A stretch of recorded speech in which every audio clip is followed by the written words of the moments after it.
Welcome to the latest episode of Circle Back. Today, my guest is Stuart McWhorter. You're going to love this conversation. We dive into what it was like to grow up with Clayton McWhorter, his father. We talk about his stints in and out of the family business, including 1 year here as the CEO of the Nashville Entrepreneur Center. But ultimately, we bring it down to some of the biggest lessons he's learned, how he bets on winners, and how he applies that to his current role as the Commissioner of Economic Development at the state of Tennessee. Thanks for tuning in today. As always, Circle Back is brought to you by the Beth and Randy Chase family, as well as our friends at Nashville Post. Thanks for tuning in. All right, my guest today, Stuart McWhorter, welcome. It's good to be here again.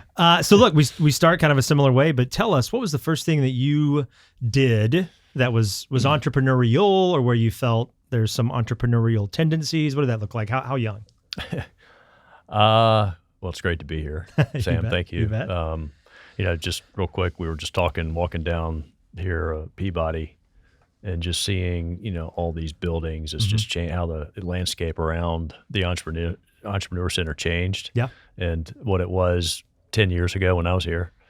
10 years ago, actually, to the year I was here in 2015. Oh, wow. And there was nothing around here, really. But it's always great to be back here at the Entrepreneur Center. So it was definitely in high school, but where I grew up in Atlanta, and where I went to school, it was 8th grade through 12th grade was high school. So, around here, 8th grade would be considered middle school, I guess. But I was in high school, 8th grade, and I sold Jolly Ranchers out of my locker. Excellent. Yeah.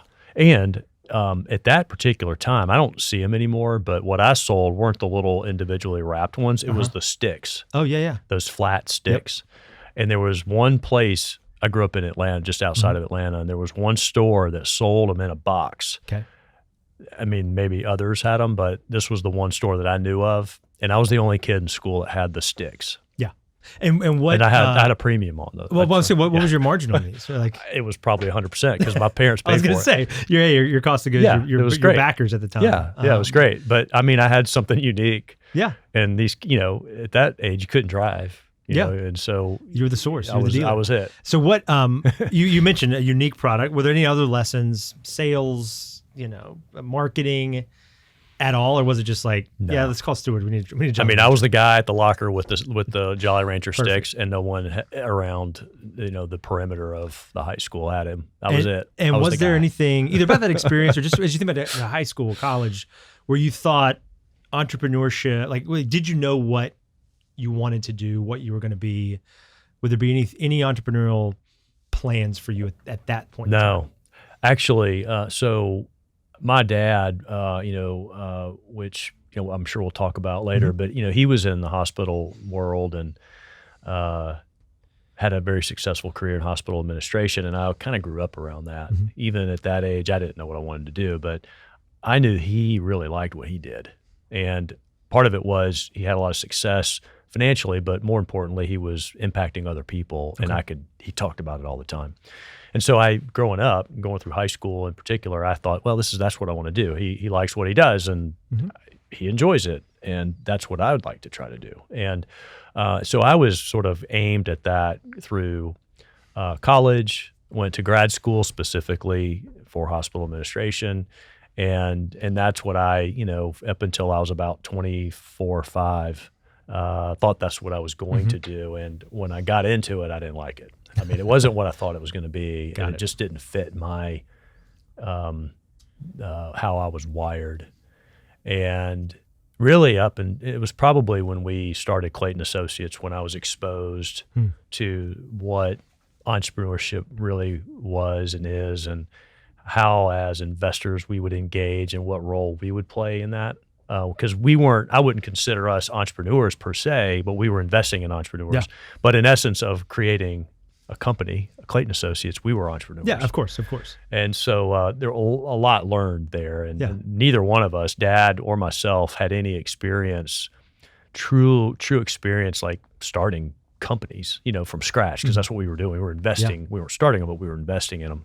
But anyway, that's what really kind of set me in that direction, and that was, 20 almost 25 years ago now. And so you mentioned your dad, Clayton McWhorter. He was involved in so many things, which we'll talk about, but founding board chairman here at the Entrepreneur Center. Our Giving Society is named in his honor. You just said something that's striking. Growing up, he talked about how much he enjoyed what he did. Right. As opposed to sometimes you hear people like, oh yeah, if a parent was a successful business person, at the dinner table we were doing math or we were practicing selling, but his really came from the fulfillment he was getting. So what was that like, being in that home, hearing that narrative when it came to work? Yeah, he just always enjoyed. The true Clayton McWhorter to the core was somebody that wanted to help people. He grew up in a pretty rough environment, single mom, very poor, and all of his siblings went to college and all had successful careers in the context of kind of where they came from. And I think he kind of knew, as he was experiencing his career and his growth and success, that he never forgot where he came from. Yeah. And I think he always put himself mentally in that place every time he was, whatever it was he was doing. He thought of himself as the Clayton McWhorter that had nothing in, up in North Georgia, where he was originally from, or Chattanooga area. And, so growing up, he talked a lot about it, but more importantly, it wasn't so much what he said, it was just what he was doing. He actually was walking the walk, and he didn't want a lot of people to know about it. He just was doing it because he just felt like that's what he was supposed to do, and paying it forward, as he would say. Yeah. And so you see that growing up, you go to college, you mentioned, hey, let's try healthcare management. Yeah. And that wasn't what you thought. No, it wasn't. It was boring. It was fast paced. It was just different. I don't know what it was. It was, hindsight, looking back, I'm glad I did it. There's a lot of things that I'm doing today. I don't think acquired skill or experience that I did, 25, 30 years ago doing that I can apply to my job even today. But I think it was just the fact that I was sort of confined to the four walls of a hospital. And I worked at the one in Birmingham for about 2.5 years. So I got enough experience. It wasn't like I got in there and I said, hey, I'm out of here. I did enough to learn about the basics of the hospital business that actually helped me in that next phase of my career, which was sort of took a quick pit stop and started a company called OrthoLink, which was a orthopedic physician practice management company. And about the time we started it is when Dad retired from HCA and we launched Clayton Associates. So having that hospital management background, especially back then, that was really, in my mind, you had to kind of have that hospital experience to understand the healthcare system from a provider perspective. And then having the OrthoLink component helped me as well, because that was just the understanding sort of the physician, and I had some medical staff experience at our hospital, but I think after a few years, Dad and I sat down and I just said, this isn't necessarily what I thought I wanted to do, but what is it that we're going to do with Clayton Associates may be of interest. And really the timing was probably more the reason why I decided to take that right turn into, Clayton Associates and venture capital, because that's when Dad retired. And he said, hey, I'm retiring, but I'm not done. Yeah. And this is what I want to do. And we're going to start this company and I want to do it with you. And, that was in 1996. And that, you mentioned timing. I think we're going to talk about that probably a couple times, knowing what I do of your story.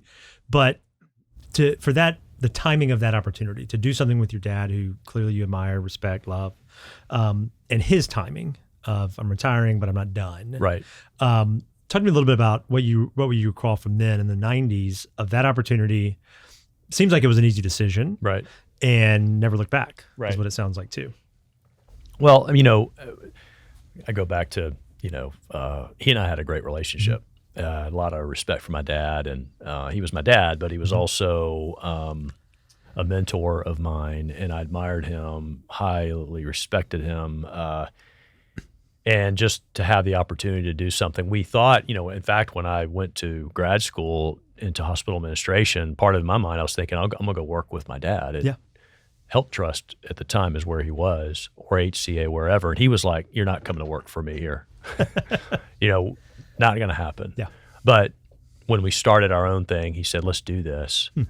And for me, I think it was just the opportunity to be with Dad and to learn and be around him And that's what I did. And we spent, a good 6, 7, 8 years sort of in this relationship where he was chairman, kind of CEO and chairman, and I was just one of the founding partners. And then as time went on, he said, "Hey, you need to be the guy to run this." And it wasn't just him saying that, but he physically, like in his actions, like I said earlier, he did more by doing than saying. And he literally just sort of started excusing himself from meetings because he knew if he came into a meeting and I was in charge, people would gravitate to him and the attention would go to Dad. He's like, I don't actually want so it was just sort of a dynamic, but all to say that it was the opportunity just to really, work with my father.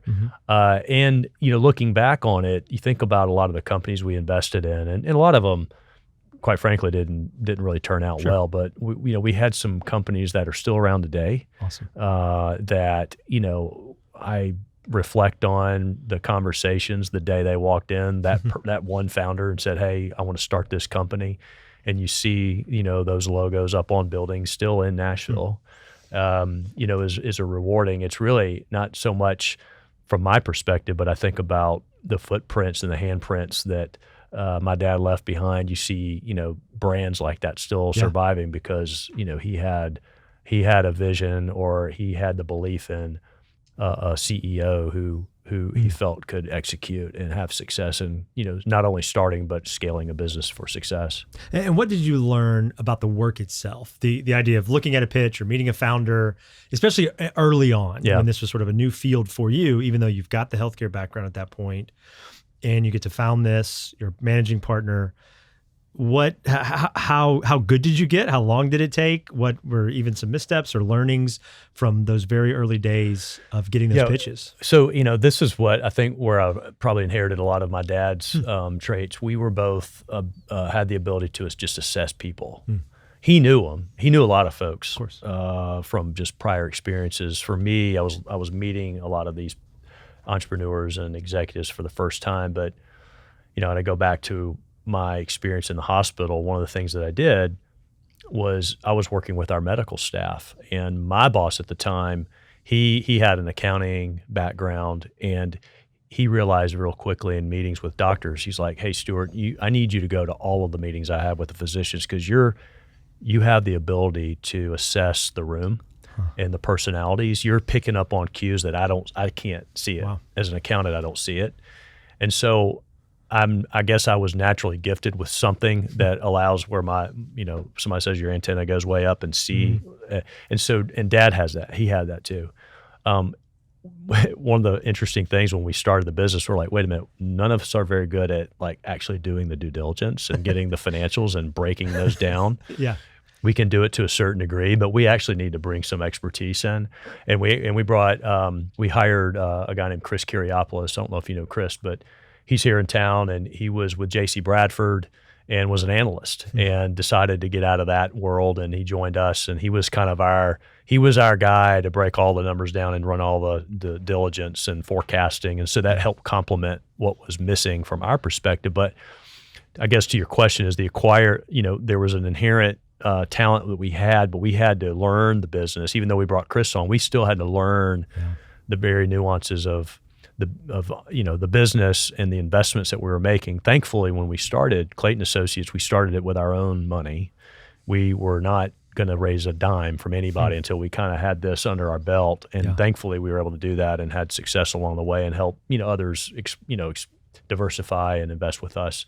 But it's one of those things that it's never an acquired skill. You're constantly learning.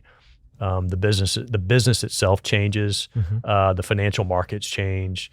The deal flow changes. The terms change. What we were doing 10, 15 years ago, or in some ways very different today. I'm not actively involved in Clayton Associates or our venture funds as much, but we have FCA Venture Partners still active. Matt King and John Birch and Andrew Bolden run that fund and doing a great job. And then we have Altitude Ventures with Landon Gibbs.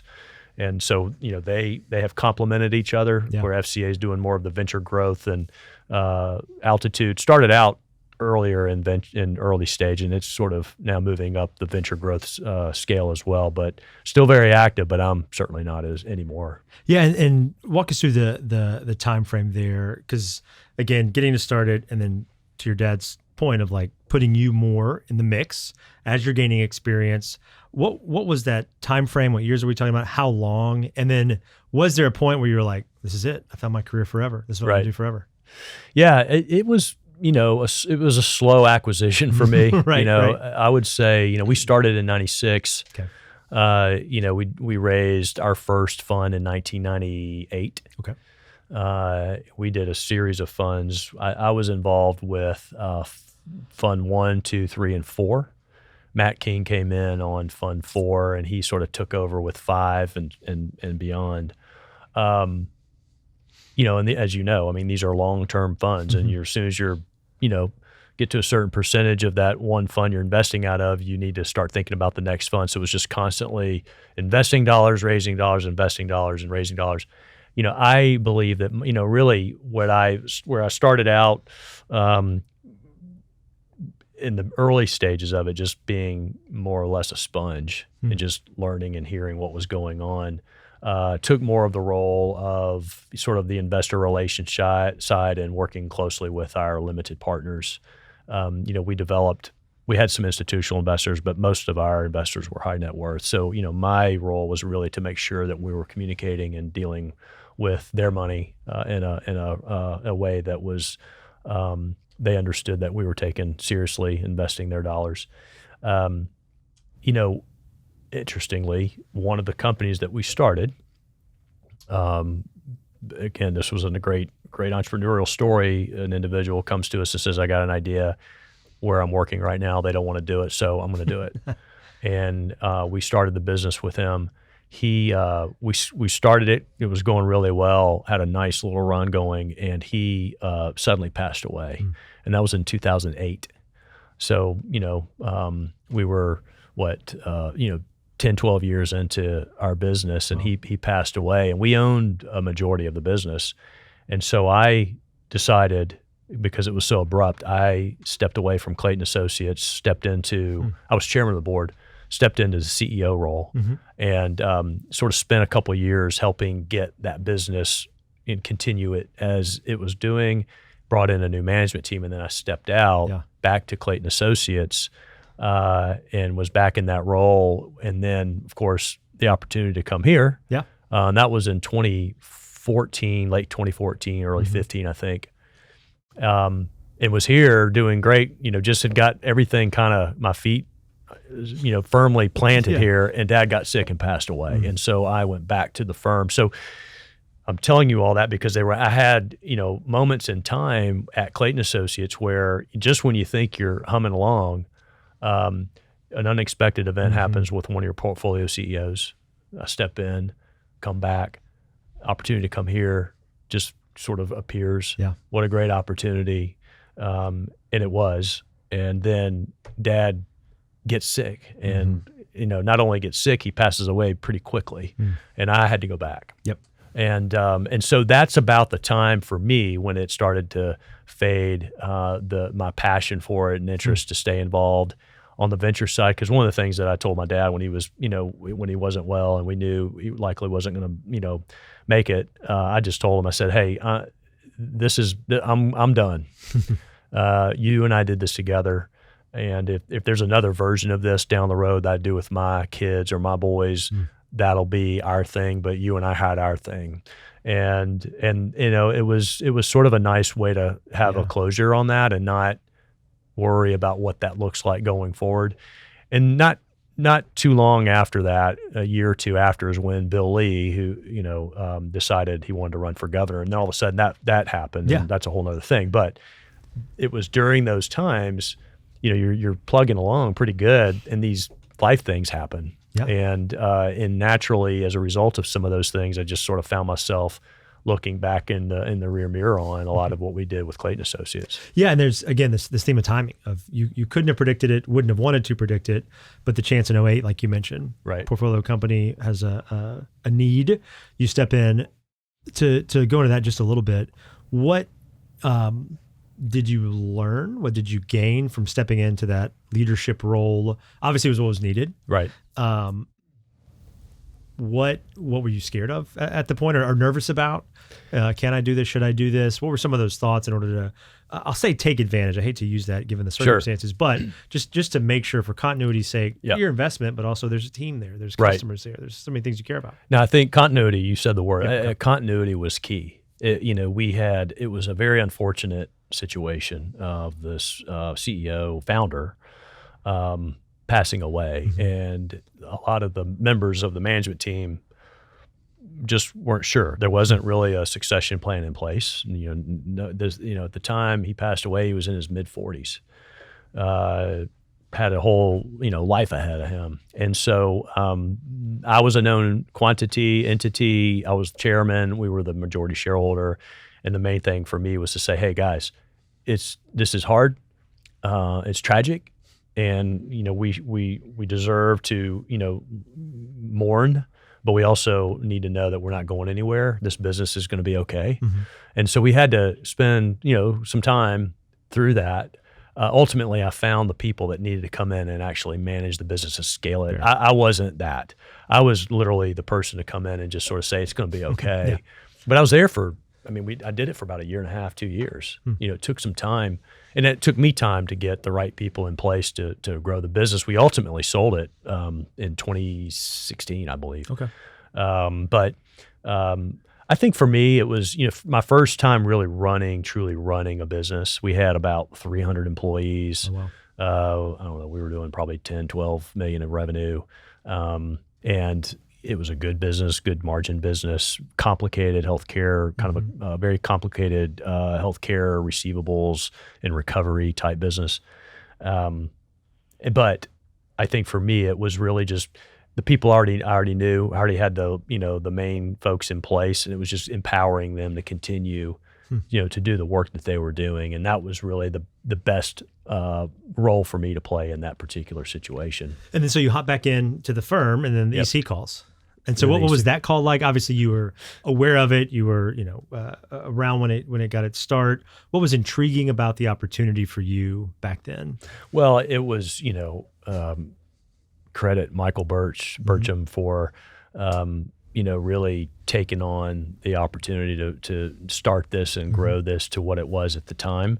And, I think he sort of raised his hand and said, "Hey, done my part. Yeah. It's time to, move on, and it's time for the EC to find the next leader here." And so I'd been around it through Dad, mostly just on the sidelines watching this come together. I had known the sort of history of it, the genesis of how it all came about, what the purpose and the need was for the city. And it was, again, just a timing. I felt like I was in a place in time in my career where this made some sense, and got a phone call from John Ingram.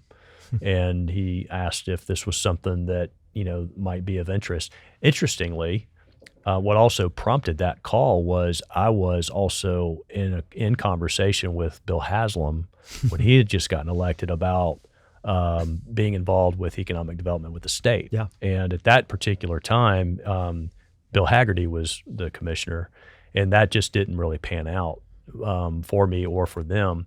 But John was aware of it. He said, "Well, look, there's this opportunity. We're going to go through a process, and you'll be part of a process, but we'd love for you to consider this if you have interest in it." So we had a great conversation about it. Mark Montgomery, there was a handful of folks that we talked to.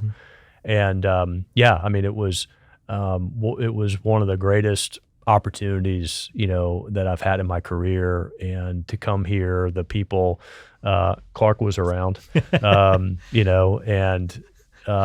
so it was. And at that particular time, I had some really good relationships with the city, with the state, and the only unfortunate part of it was I only spent a year or a year and a half or so. It just wasn't enough time to really get it going. But I think part of it was at that particular time for the Entrepreneur Center, it was a true startup. Michael, took it on, got it to where it needed to be, and it was ready to sort of take that next step. And what I tried to do was sort of expand the reach across Nashville and Middle Tennessee, because it was just at that point of its evolution to do that. It wasn't because Michael didn't want to do it. It was just he had to put the foundation together to get it out to the next level, and the timing was right for it. And it was just a fantastic opportunity. And and I'll say this too, with what I do today, it helps me in my job, as Launch Tennessee is kind of under our, not really under us, but they're part of our department, and they receive state funding through us.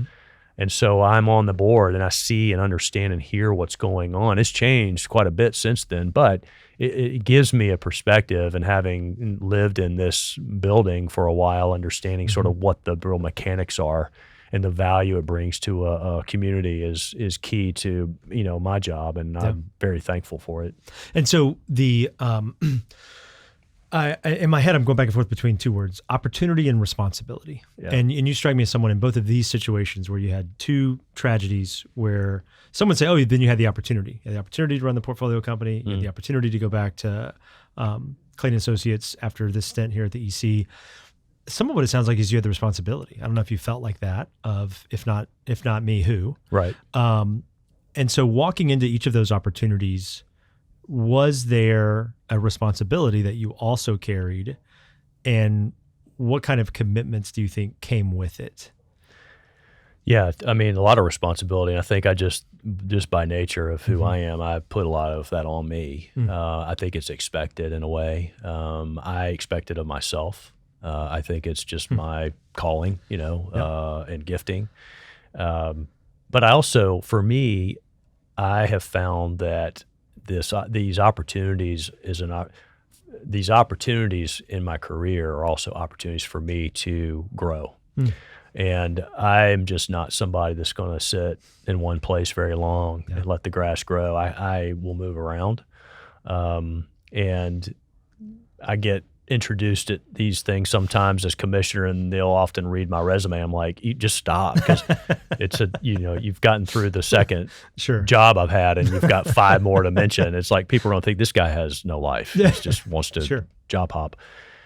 I view it as timing on things, opportunity, responsibility, and really responsibility to me is just I want to serve, and I've had great fortune to do, all kinds of things and work with my dad, have had some successes along the way. And I just feel that it's really an obligation I have to give back. And what I'm doing today, I view that. I mean, I'm giving back. I'm serving the state.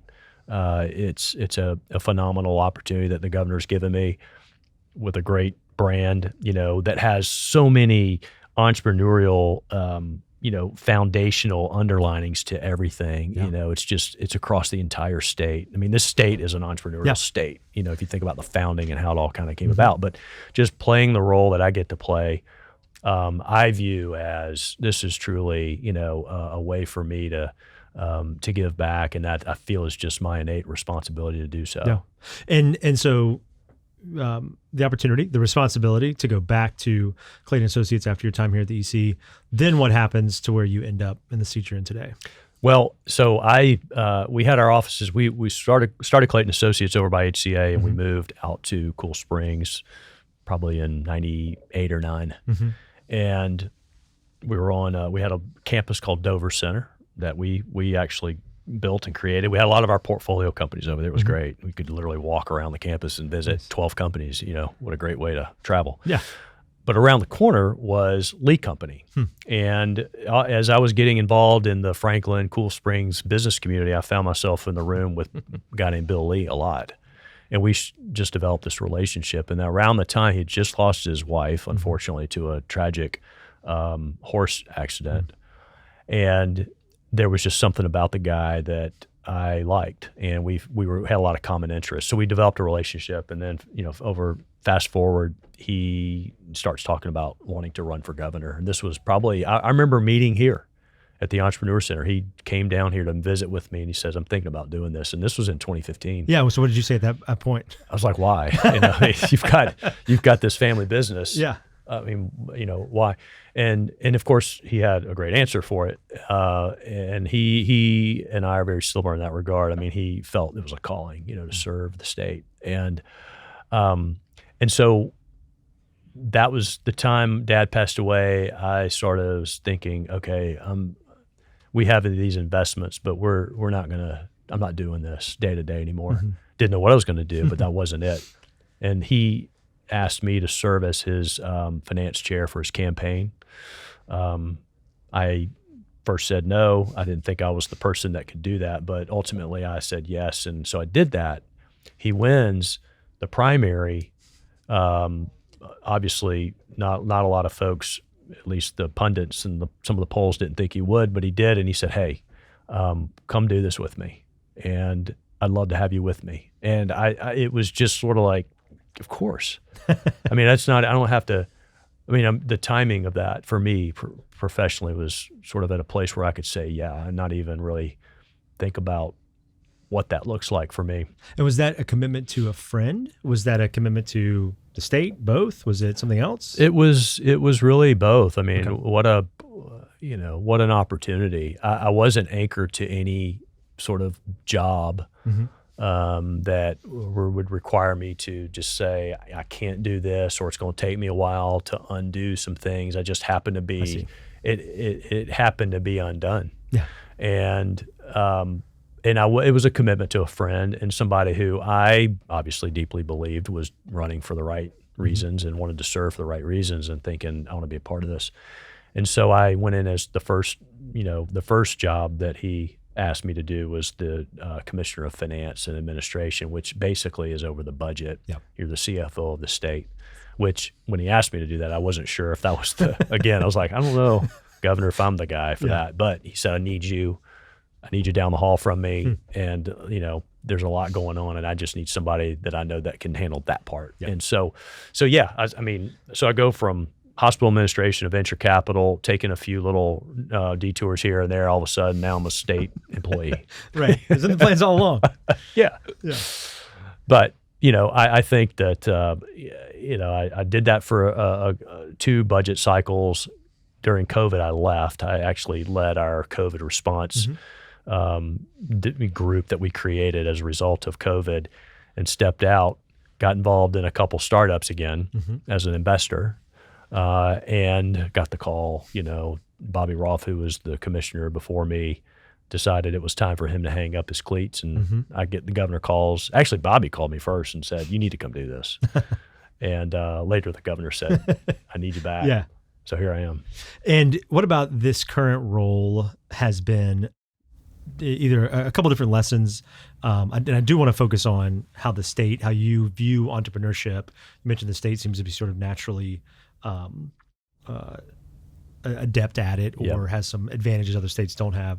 So because it seems like, again, from where I sit, absolutely the ecosystem you talked about, we're benefactors of that. We're trying to create more startups statewide, especially here in Middle Tennessee. Right.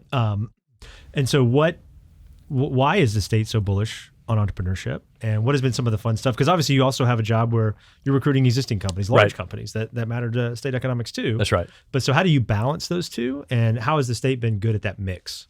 Yeah, I mean, for me, I think about the last, 60, 70 years, 100 years of history in Tennessee. Think about, I go to the music and entertainment business, from all the way to East Tennessee to Memphis and everywhere in between. There's a lot of history there. I didn't know a lot of that history until I got into this job, because we often speak about it. And you think about the people that make up that industry are artists, creators. Typically, they're a one-person show. A one-person business, a proprietor, that's saying, hey, I've got this skill, whatever it may be, and Tennessee is the place where I can hone that skill and grow that skill into something that pays the bills, and it's a deep and rich history. And so you think about what the fabric of that means for Tennessee and where we are today. It's a creative, sort of entrepreneurial spirit that exists, that's just sort of ingrained in the state, and the benefit that's brought to business and commerce over the last many decades, I think, has contributed or has benefited from that history. And I don't think people really, thinking about it that way, but I think it's just in the spirit of what the history of Tennessee has been for so many decades. The great thing is that, at least from the standpoint from a state's perspective, leaders that have led decades ago, no matter the party, doesn't matter the party, you're just talking about people that know the importance of that in our state, have invested their time, energy, resources in entrepreneurship. And by the way, you talk about the big projects in the entrepreneurship and small business, it's both. You got to have both, that. If we don't have some of these larger corporate brands in our state, it's hard to cultivate an entrepreneurial spirit around that. And the more success that Nashville has with these large corporate brands, the more success it will be for the entrepreneurs and the creatives that want to come in and help solve problems, whether those problems are their own personal experiences or problems that are existing within that brand that's out there that's too big to even try to figure out. Yeah. And we're seeing it across the entire state. Nashville's kind of led in that for a long time, but we're starting to see some really cool things emerging from Memphis, really cool things. We're seeing some things, it's in Chattanooga, it's in Knoxville, it's in Upper East Tennessee, it's in Clarksville, Jackson, and even in some of our rural counties where in the past, you really couldn't do a whole lot, whether it was a lack of workforce, in a lot of ways, a lack of internet connection. Now, if it's not there now, it's coming. We're going to have everybody fully lit up across all 95 counties, hopefully really soon with broadband. And that changes everything for people, particularly the smaller businesses that can't afford to invest in that sort of infrastructure. And what is it about, any lessons, any parallels from your days starting the venture capital firm, your experience as a leader, that you see those parallels in terms of whether it's pitching a business expansion or relocation or just the general support that your office gives through a Launch Tennessee or through any other budgetary matters to encourage entrepreneurs? Is there, in terms of trying to figure out what to bet on, trying to figure out, what you're pitching, what are some of those parallels that you can recall? Yeah, well, first of all, I think one thing that's a parallel and a skill set that I've been able to carry into this job is we have companies coming to us all the time talking about their expansion plans or whether they want to locate, and they're talking to us for a lot of reasons, one of which is they want state incentives, and these are taxpayer state dollars, taxpayer dollars. And I have a huge responsibility. Our whole team has a responsibility to make sure that those dollars are invested appropriately. And so I'm putting on my venture hat and calling BS when it needs to be called. I mean, people will tell you things, that they think you want to hear. And we have to have the ability to say, do we believe that they can do this or not? Because if we do, we're going to offer a grant in some form. Now, we do have accountability agreements and what we call clawback provisions. So if they don't perform, we're getting it back or some portion of it back. So we do have those mechanisms in place. But that is, that's, I put that hat on when we're meeting. I want to make sure that this is real and that they can perform. So that's one. But I think the big thing for me is just the awareness, having all the experiences I've had, whether it's talking to a small business that wants to come to Tennessee. They may not want anything from the state from a financial perspective, but they're just trying to figure out where they're supposed to go and who to meet and where to plug in. Yeah. And I have the ability to kind of think through that a little bit. Better at it in Middle Tennessee than I am in some of the other parts of our state, just because I live here and have been part of this community for a long time. But, connecting those dots and being sort of convener of, whether it's, again, it's a small business or an entrepreneur to something that's larger, I think that's part of that. It's our role in our department, number one, but I have also just that background just because of what I've done over the last, 25, 30 years. Well, and part of me wants to ask you, what's next? But it sounds like every opportunity you've had has sort of you haven't predicted. You haven't been able to kind of plan. No, I gave up on that. Fair. I believe that the Lord's will is His will, not mine, and I have faith in that. I've just, it's just kind of wild being in this position. I've had the pleasure and the great fortune to work with Governor. I've built great relationships with our legislature. The state of Tennessee is just doing extremely well from a business perspective, strong brand. And, for me, I know for sure I've got 2 years left. The governor's got 2 years left. So that's the way I'm sort of measuring my ability to stick around. But, who knows? I mean, I think we're going to have another governor's race coming up soon. I won't be in it. But I want to support, it's important, we're at a point in time with state government that the next governor really matters. It always does, but it really matters right now. And so, I want to make sure that the next 2 years for me and for our department, that we're doing all the things we can do to set success up for the next administration. And, after that, who knows? I've always found, a strong interest in higher education because I believe in workforce. I believe the kids, in some cases, that are being educated in our state, want them to stay in our state, and there needs to be opportunity for them and a reason to stay in our state. So I have a strong interest in that. Is there something down the road that I can do there? Maybe. I don't know. I'm 56. I've got 5 kids and 2 still at home right now. So, I'm going to work for a while. That's right. I don't think I'm ever going to stop working, to be honest. But, going back to what we were saying earlier, opportunities where you can serve and make a difference is really what I want to be able to do. And the right thing will come along, I will assume, at some point. Last question I've got, since you brought up your family, I know that's important, obviously, how you grew up and what you're able to do with your dad. Again, not trying to predict, but do you envision a future where there is something that maybe is full circle with one or some of your kids to do something? Yeah, I hope so. Yeah, I hope so. If they want to, right. We've had conversations. I've got of my 5, my 2 oldest are boys, and then 3 girls. And my boys, because they're older, are thinking about one's out of college now. My other one's a junior and in college, and the conversations around the dinner table are different today, and they think about their careers and what they want to do, and having these types of conversations fun. But I want them to do, what they want to do. And if there's opportunities for me to engage with them in a job they have, or if it's something that we do together, I think it'd be great. I mean, I wouldn't be sitting here right now if it wasn't for my father and the ability to work with him. I mean, I definitely know that I wouldn't be sitting here without my father, but that the opportunities that I had working with him, opened the door for so many other things. I absolutely 100% know I wouldn't be doing what I'm doing today. And I think about opportunities that I want my kids to have. And if there's a role I can play and they generally want me to help them, then I definitely will. And I hope that we can do that someday. But yeah, it was a great, I've got friends who work with their families, and there's a couple buddies that work with their dads, and it's not the same type of relationship. So it's very unique. Fair.